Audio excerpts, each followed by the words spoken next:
Pai, do Filho e do Espírito Santo. Amém. Queridos irmãos e irmãs do movimento Casais Restaurados e todos aqueles outros irmãos que também podem nos acompanhar através deste canal, venho hoje, nesta direção espiritual, virtual, poder dar alguns conselhos que gostaria que nós levássemos no coração, uma vez que há muitos anos atrás também serviram para mim.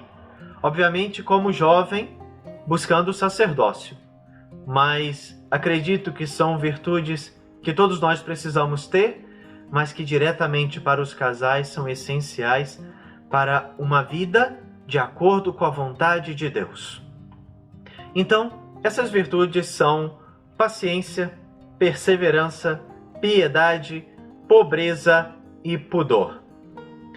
5 virtudes que, para ficar fácil, vamos, tal como eu aprendi e consigo lembrar, utilizar de uma dinâmica simples, que é a do pá, pé, pi, pó, pu. Paciência, perseverança, piedade, pobreza, pureza. A pureza, podemos também falar do pudor. É verdade que são 5 virtudes que poderíamos falar individualmente de cada uma delas e quem sabe no futuro não o façamos. Mas eu gostaria de oferecer então a vocês essa oportunidade de, por conta própria, poderem desenvolver estas 5 virtudes, que é a ideia de uma direção espiritual, ajudá-los a caminhar e não caminhar por vocês. Bom, primeiramente, paciência. Numa vida de casal, ter paciência, precisamos distinguir entre a paciência de um casal de namorados de um casal de casados. Namorado ou noivo aí, quando não existe aquele compromisso de viver numa mesma casa, aquele compromisso de uma vida conjugal. Ok? De uma vida de namorados, de noivos, a paciência tem limite. Vamos usar muito brusco. Para uma vida de casal, casado, uma vida conjugal, paciência não tem limite. Vejam o que significa isso, meus queridos. Geralmente nós atribuímos a virtude da paciência simplesmente como não revidar o mal que fizeram comigo. Você fez isso contra mim, mas eu vou ter paciência. Quase dizendo, eu não vou te colocar para fora da casa, eu não vou te jogar a panela na cabeça, eu não vou te colocar para dormir com os cachorros, eu não vou te chutar para fora da minha vida. Mas lá no fundo, você continua magoado, você continua machucado, você acha que tá sofrendo, que você foi vítima de uma ofensa que com certeza é real. Ninguém fica bravo por coisas inúteis. Ter paciência, meus queridos irmãos e irmãs, às vezes pode parecer como ser enterrado vivo.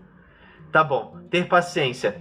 Você joga todos os problemas em cima de mim e eu tenho que ficar calado e começar a suportar como se realmente fosse isso, ser enterrado vivo.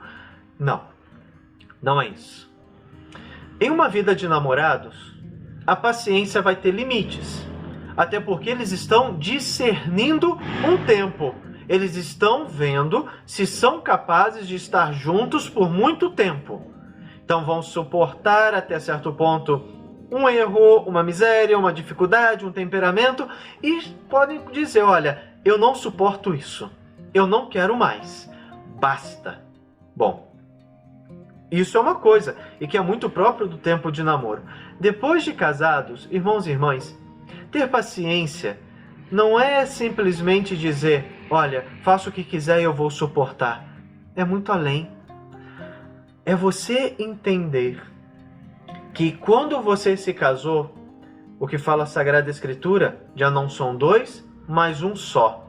Esse um só não significa que um vai mandar e o outro vai ter que constantemente abaixar a cabeça e obedecer. Ou às vezes uma espécie de revezamento. Hoje você manda e eu fico quieto. Amanhã eu mando e você fica quieto. Essa dinâmica geralmente não serve. Até porque em um momento alguém explode ou alguém aprende a ser submisso e o outro aprende a sempre mandar. Não é isso. Ter paciência, meus queridos irmãos e irmãs, como vai falar São Paulo na sua carta, em outro contexto, mas que podemos aplicar aqui, é o famoso suportai-vos. Suportai-vos em que sentido? Essa vida que eu aceitei na minha vida, agora somos um. Vamos aprender juntos a nos moldar, apesar das misérias do outro. Vejam como é diferente de colocar limites. Até aqui eu suporto a tua miséria, daqui para cá, não dá. Irmãos e irmãs, vocês que são casados precisam ter paciência, que não é ser enterrado vivo, quero marcar muito isso, mas é constantemente ajudar o outro a ser melhor e aprender com o outro a ser melhor. Essa ajuda mútua, essa ajuda que o Gênesis fala, finalmente, carne da minha carne, ossos dos meus ossos, finalmente alguém como eu. É isso. É você olhar no outro também as suas próprias debilidades, entender que o outro está ali para te ajudar. É ser servo do outro, não é ser escravo do outro. Isso é muito diferente. É ser servo, um servo que ama, que ajuda um com o outro. É isso. Ter essa paciência é dizer, não vai ter limite. Eu não vou colocar limite para minha paciência. Constantemente nós vamos caminhar juntos. Quantos casamentos acabaram porque um perdeu a paciência com o outro? Eu já não aguento mais te ter na minha vida. É isso. Quem tem paciência automaticamente aprende a ter uma segunda virtude, a da perseverança. De uma forma prática, para a gente não esquecer, teve um casal que ia se casar, noivos, obviamente, e que tiveram um encontro com o Papa Francisco, bem no início do pontificado. E perguntaram para ele, Papa Francisco, como é que eu posso prometer que vou amar para sempre alguém que primeiro eu não conheci sempre? Alguém que é diferente de mim. E principalmente, eu não conheço o amanhã. Como é que eu posso prometer o para sempre se eu só conheço hoje? E o Papa Francisco deu uma resposta maravilhosa, que partilho com vocês. O para sempre se faz hoje. Às vezes a gente coloca o para sempre igual data de casamento. Daqui a 10 anos eu vou casar, daqui a 8 anos eu vou casar. Eu vou casar depois que eu comprar carro, casa, tiver um cachorro, tiver uma geladeira e... Ou seja, eu coloco metas e vou ser perseverante como se a meta fosse esse ponto final. Então cheguei nele, cumpri a meta, fui perseverante e depois? Muitos casais são perseverantes até certo ponto, porque colocam até esse ponto a sua caminhada. E não é isso. Ser perseverante, meus irmãos e minhas irmãs, é amar todos os dias. Simples assim. É não colocar uma meta para o amor, mas a meta do amor é amar todos os dias. Se eu aprendo a fazer do meu hoje o meu sempre, eu não vou ter problemas. Virão problemas, mas esses problemas não vão necrosar a minha vida. Os problemas não vão destruir a minha caminhada, o meu entusiasmo, o meu amor, o meu desejo de ser melhor. Essa é a dinâmica da perseverança. Geralmente quem tem paciência, porque não coloca limites, também não fica colocando metas. Precisamos sempre ter metas, mas acho que aqui a gente entende, né? Metas, eu vou te amar se você melhorar. Até aqui eu aguento, até aqui...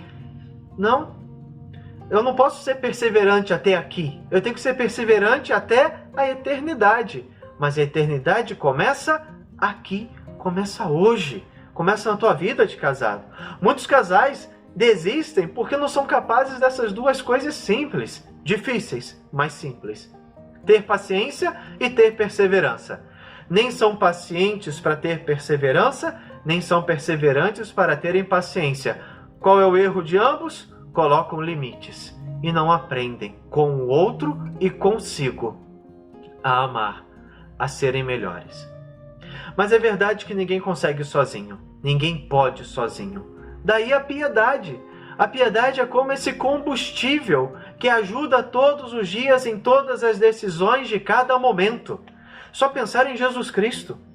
Os evangelhos sinóticos, principalmente, né, Mateus, Marcos e Lucas, que são os sinóticos, mas eles colocam isso de uma forma, um relevo muito grande. Antes que Jesus tomasse qualquer decisão importante, ele rezava ao Pai. Ele tinha intimidade com o Pai. Jesus só parava para rezar e depois tomava as decisões. Assim devemos ser nós. Tomar decisões, tomar um caminho de vida com paciência, com perseverança, mas começando dobrando o joelho, um com o outro. Tem casal que não reza junto. Ou quando reza, reza errado. Ou quando não reza errado, não rezam juntos, não querem rezar. Ou acham que só vale a oração se é junto. E se esquecem que precisa nutrir a sua vida espiritual. Não sou eu que crio a minha vida espiritual. É Deus, através do meu esforço. Ensinar os filhos a rezarem, ir à missa, rezar o terço, fazer meditação, parar, pegar a Bíblia, rezar, ter piedade. Meus irmãos e minhas irmãs, se você não reza, já está tudo acabado. Realmente, quem reza aprende a conviver com a eternidade. Quem não reza aprende a viver com os limites. Se eu não vivo para a eternidade, realmente, paciência e perseverança têm data de validade. Piedade, para ter um coração na eternidade. Quando eu caminho nessas três virtudes, paciência, perseverança e piedade, dois frutos surgem. O da pobreza, primeiro. A pobreza, meus irmãos e minhas irmãs, não é ser pobre, não é não ter nada. Não é viver sujo, isso não é pobreza. Quem vive muito sujo geralmente não tem amor próprio, podendo estar limpo. São muitas características que um dia a gente fala sobre isso. Ter pobreza, nesse sentido da vida de casal que eu quero partilhar com vocês, significa abrir mão do próprio ego. Precisamos ter um amor próprio, mas não um amor próprio que humilhe o outro. De tal forma que muitas vezes tem casais que vivem assim: é o meu dinheiro, é a minha vida, é o meu casamento, eu lavo, eu passo, eu sustento, eu isso, eu aquilo, eu... É tanto eu, que não tem espaço para nós. Mas geralmente são pessoas que são tão ricas de si que não são capazes de olhar o outro. Olham o outro como alguém que eu sou obrigado a manter, ou eu sou obrigado a fazer com que o outro seja um pouco escravo meu. Até mesmo dependendo de mim. Irmãos e irmãs, tem pessoas que são tão ricas de si que na verdade são pobres no amor.